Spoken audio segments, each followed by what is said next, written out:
Buat para perempuan, kalian benar-benar paham nggak sih harga dari sebuah perceraian? Mungkin di sekitar kalian banyak banget yang gampang ngomong. Kalau udah nggak kuat ya cerai aja. Tapi dari sekian banyak yang nyuruh cerai, ada nggak yang beneran cerita soal dampaknya? Hampir nggak ada.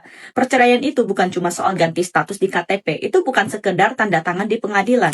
Perceraian itu bisa jadi lubang besar yang ngabisin sisa hidup kamu pelan-pelan. Kita coba bahas jujur ya. Ini hal-hal yang jarang banget dibahas.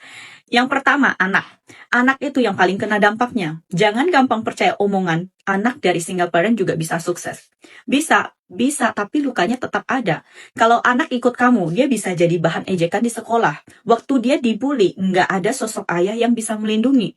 Kalau anak nggak ikut kamu, dia tumbuh tanpa ibu. Dan kita semua tahu, hidup tanpa kasih sayang ibu itu seberat apa. Besarnya nanti, anak bisa jadi minder atau justru menyimpan marah. Marah karena merasa keluarganya dihancurkan. Dan di posisi itu, kamu sebagai ibu serba salah. Bawa salah, nggak bawa salah. Yang kedua, soal uang. Iya, memang ada pembagian harta. Tapi jujur aja, cukup nggak?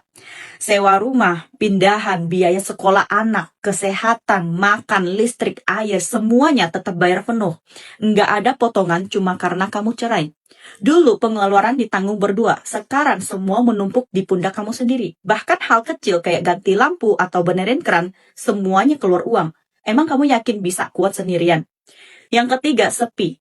Waktu masih muda, makan sendiri, jalan sendiri, rasanya bebas. Tapi nanti, pas umur udah di kepala 4 atau 5, orang tua mulai menua, anak udah punya dunianya sendiri, kamu akan ngerti arti sepi yang sesungguhnya.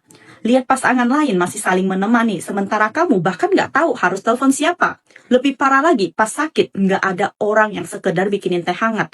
Dan jangan lupa satu hal, pandangan orang.